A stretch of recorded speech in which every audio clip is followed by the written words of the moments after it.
আসসালামু আলাইকুম। শুভ সকাল বন্ধুরা। তো আজকে আমি আপনাদেরকে দেখাবো যে ইলেকশন কমিশনের যে পোস্টাল অ্যাপ যে রয়েছে, এইটা কিভাবে ডাউনলোড করবেন এবং রেজিস্ট্রেশন প্রক্রিয়া সম্পন্ন করবেন সে নিয়ে ভিডিও। তো আমি আমার মোবাইলে থাকা প্লে স্টোরে প্রথমে এই হচ্ছে প্লে স্টোর। এবার সার্চ করব, কি নামে সার্চ করব? আমরা লিখব পোস্টাল অ্যাপ।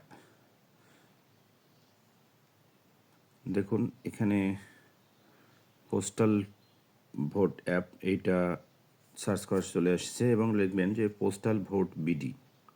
অবশ্যই দেখে নিতে হবে যে অ্যাপসটি কে তৈরি করেছেন, বাংলাদেশ ইলেকশন কমিশন। এই কথাটি এখানে থাকতে হবে, অন্য কোনো অ্যাপস ডাউনলোড করবেন না। পোস্টাল ভোট বিডি, ওকে। এবার ইনস্টল। ব্যাস, এবার আমরা কি করব, এটাকে ওপেন করব। ওপেন করার পর অ্যাপসটির প্রথম পর্যায়ে ইন্টারফেস এরকম দেখাবে। এখানে একটা কথা বলে রাখা ভালো, যদি আপনার মোবাইলে ডেভেলপার অপশন চালু থাকে তাহলে সেটি ডেভেলপার অপশনটি বন্ধ করে দিতে হবে। এরপর আমরা কি করব, আমরা ইংলিশ সিলেক্ট করব, বাংলাও আপনি সিলেক্ট করতে পারেন। এক্ষেত্রে আমি ইংলিশ সিলেক্ট করছি। এখানে কিছু নির্দেশনা থাকবে। দেখুন নিচে বাটন রয়েছে গো ডাউন, তার মানে আমাকে পুরো নির্দেশনাটা একটু দেখতে হবে। এখানে বলছে ফর বাংলাদেশিদের জন্য এটা কি লাগবে, ন্যাশনাল আইডি কার্ড লাগবে, সেটা অরিজিনাল অথবা প্রিন্টেড কপি হলে হবে। পাসপোর্ট কপি লাগবে, ফোন নাম্বার একটা লাগবে, এবং যে ঠিকানায় পোস্টালের তথ্যগুলো আসবে ভোটের, এই একটা যা মানে অ্যাড্রেস লাগবে আর কি। আচ্ছা, এখন আমরা কি করব, আরও কিছু নির্দেশনা রয়েছে, এভাবে স্ক্রলিং করে করে দেখে তারপরে শেষ পর্যন্ত আপনাকে আসতে হবে। আসার পর আপনি নেক্সট বাটনটি পেয়ে যাবেন। নেক্সট বাটন টাচ করলাম। এবার দেখুন লোকেশন, যদি লোকেশন সার্ভিস যদি ডিজেবল করা থাকে তাহলে এনেবল করতে হবে। এবার কন্টিনিউ করলাম, পারমিশন অ্যালাউ করে দেব। এখন আমাকে দুটি তথ্য দেখাচ্ছে এখানে, লগ ইন এবং রেজিস্ট্রেশন। যেহেতু আমি এখনও রেজিস্ট্রেশন করিনি তাহলে তো অবশ্যই লগ ইন করতে পারবো না। তো এই জন্য কী করবো, রেজিস্ট্রেশন একটা টাচ করে দেবো। আমি এই মুহূর্তে দেখতে পাচ্ছি যে কান্ট্রি বাংলাদেশ অটোমেটিক সিলেক্ট আছে। আমরা কি করব, নেক্সট করে দেবো। এখানে কিছু নির্দেশনা রয়েছে iBAS plus plus registered government official posted outside their voter area. তার মানে ধরুন আমি আমার ভোটার এরিয়ার বাহিরের অন্য কোনো উপজেলায় জব করি, তো সেজন্য আমাকে যদি করতে হয় তাহলে এই আইবাস plus plus registered government official এই অপশনটি সিলেক্ট করতে হবে। আচ্ছা, এরপরে রয়েছে voters assigned two election duties. তার মানে যদি আমি নির্বাচনের ডিউটির জন্য চিঠিপত্র পেয়ে থাকি বা এরকম কোনো নির্দেশনা পেয়ে থাকি, তাহলে ইলেকশন ডিউটি পার্সোনাল এটা আমাকে সিলেক্ট করে রেজিস্ট্রেশনটি করতে হবে। 3 নম্বর রয়েছে আনসার ভিডিপি মেম্বার, যারা কিনা কি হয়েছে not registered in আইবাস plus plus. তার মানে আনসার অ্যান্ড ভিডিপি মেম্বার্স যাদের আইবাস প্লাস প্লাসের কোনো তথ্য নেই তারা এই অপশনটি সিলেক্ট করতে পারবেন। তো আমার ক্ষেত্রে আমি iBAS plus plus registered government official এইটি সিলেক্ট করে নেক্সট বাটনে আমি টাচ করলাম। এখানে বলছে মোবাইল নাম্বারটি দিতে হবে। কোন মোবাইল নাম্বারটি দিতে হবে, অর্থাৎ আইবাস প্লাস প্লাসের যে মোবাইল নাম্বারটি রয়েছে সেই মোবাইল নাম্বারটি এখানে ইনপুট করে দিতে হবে। ব্যাস হয়ে গেল। এরপর রয়েছে ইমেইল, মানে এখানে একটা ইমেইল নাম্বার দিতে হবে। যেহেতু এটা অপশনাল তার মানে ইমেইল না দিলেও চলবে। আচ্ছা, তো আমরা কি করি, দিলাম না। এবার verify you are a human, মানে আপনাকে ভেরিফাই করতে হবে আপনি রোবট না হিউম্যান। এই জন্য আমরা চেকবক্সে একটা টিক দিয়ে দিলাম। তো এটা সাকসেস, ভেরিফিকেশন ওকে। এরপর আমরা কি করব, নিচে যে রয়েছে সেন্ড ওটিপি, এখানে একটা টাচ করে দেব।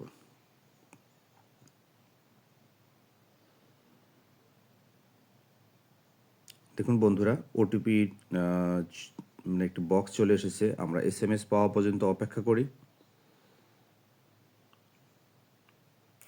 SMS চলে এসেছে, আমি অ্যালাউ করে দিই, তাহলে ওটিপি টাইপ করতে হচ্ছে না। কি করব, নেক্সট করে দেব। 2 মিনিট কাউন্টডাউন শুরু হয়েছে। তো আমরা দেখি পরবর্তী স্টেপে চলে এসেছে। আমাকে 9 মিনিটের মধ্যে প্রসেসটি সম্পন্ন করতে হবে। এখানে লগ ইন করার জন্য আমি একটি পাসওয়ার্ড দেব। পুনরায় এখানে আবার পাসওয়ার্ড দেব। এখানে আমার পাসওয়ার্ড দেওয়া কমপ্লিট। এবার কি করব, আমি নিচের দিকে আই অ্যাম রেজিস্টার্ড ভোটার এখানে একটা টিক মার্ক করে দেব। অল ইনফরমেশন প্রোভাইড কারেক্ট এখানে একটা চেকবক্স করে দেব। আই এগ্রি করে দেব। এরপর প্রাইভেসি পলিসি, তারপর একটা সাবমিট করে দিতে হবে। সাবমিট করার পর প্রথমবারের মতো থ্যাংক ইউ আপনাকে দেখাবে। এবার আমরা কি করব, আমরা লগ ইন করব।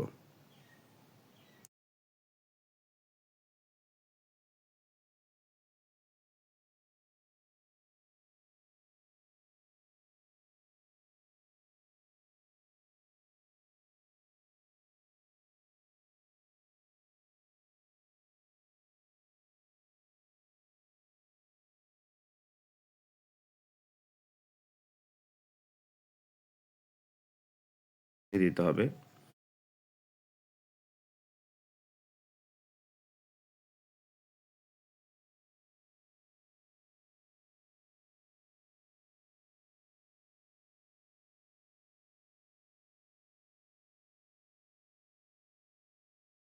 এই পর্যায়ে আমরা কি করব, আমরা এনরোল নাও যে অংশটি রয়েছে এখানে একটা টাচ করে দেব। তারপর ভিডিওটা আমাদেরকে একটু দেখতে হবে।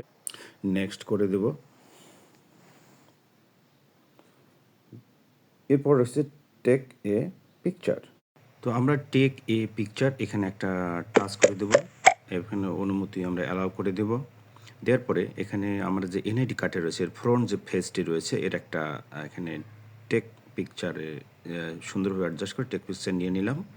এবার এখানে ইনফরমেশন দেখাবে, ডেট অফ বার্থ এবং এনআইডি নাম্বারটা এখানে প্রদর্শিত হবে। ভেরিফিকেশন টিক মার্ক করে দিলে তারপরে নেক্সট যে নিচে রয়েছে নেক্সটটাকে টাচ করে দিতে হবে। তো এখন যে ভিডিওটি রয়েছে ভিডিওটি কিছুক্ষণ দেখতে হবে। নেক্সট বাটনে টাচ করার পরে এখানে রয়েছে স্মাইল ফেসের সঙ্গে মানে ভেরিফিকেশন হবে, এই জন্য আমরা এটা নেক্সট করে দেব। নেক্সট করে দেওয়ার জন্য বাম দিকে তাকাতে হবে, এবার ডান দিকে তাকাতে হবে, তারপর চোখটা একটু মিট করতে হবে। ব্যাস সেলফি ক্যাপচার একা একা হয়ে যাবে। এরপর আমরা কি করব, নেক্সট করে দেব। নেক্সট করে দেওয়ার পর এখানে একটা সেলফি নিতে হবে।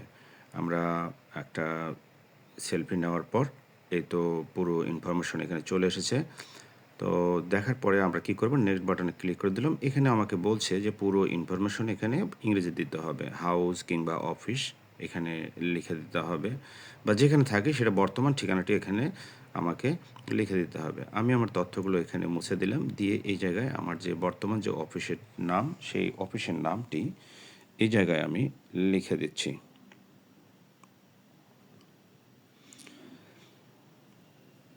আচ্ছা, নিচে রয়েছে এখানে ডিস্ট্রিক্ট রয়েছে, আমরা এই ডিস্ট্রিক্ট এখন আসবো। ডিস্ট্রিক্ট থেকে আমার যে ডিস্ট্রিক্ট সেই ডিস্ট্রিক্টটি আমি এখানে নির্বাচন করে দেব। এই তো পেয়ে গেছি। তারপর বর্তমানে যে উপজেলায় আমি আছি ঠিক সেই উপজেলা আমি এখানে নির্ধারণ করে দেবো। এরপর নিচে যে রয়েছে পোস্ট কোডটি দিয়ে আমরা যে নিচে নেক্সট বাটনটি রয়েছে সেই নেক্সট বাটনে একটা টাচ করে দেব। 5730। এবার হচ্ছে ঠিকানাটা আমার এরকম দেখাচ্ছে। তো আমরা কী করবো, নেক্সট করে দিলাম। এখন যদি সব ঠিক থাকে আমি ইয়েস করে দেব। এখানে এক নজর দেখে ইয়েস করে দিলাম, আমাকে বলছে থ্যাংক ইউ। এরপর এখানে বলছে the your application is under review for verification, you will be notified once it is complete. তার মানে যখন এটা ওনারা দেখবে, কর্তৃপক্ষ দেখবে, দেখার পরে যদি অ্যাপ্রুভ করে দেয় তাহলে আমার সকল প্রক্রিয়া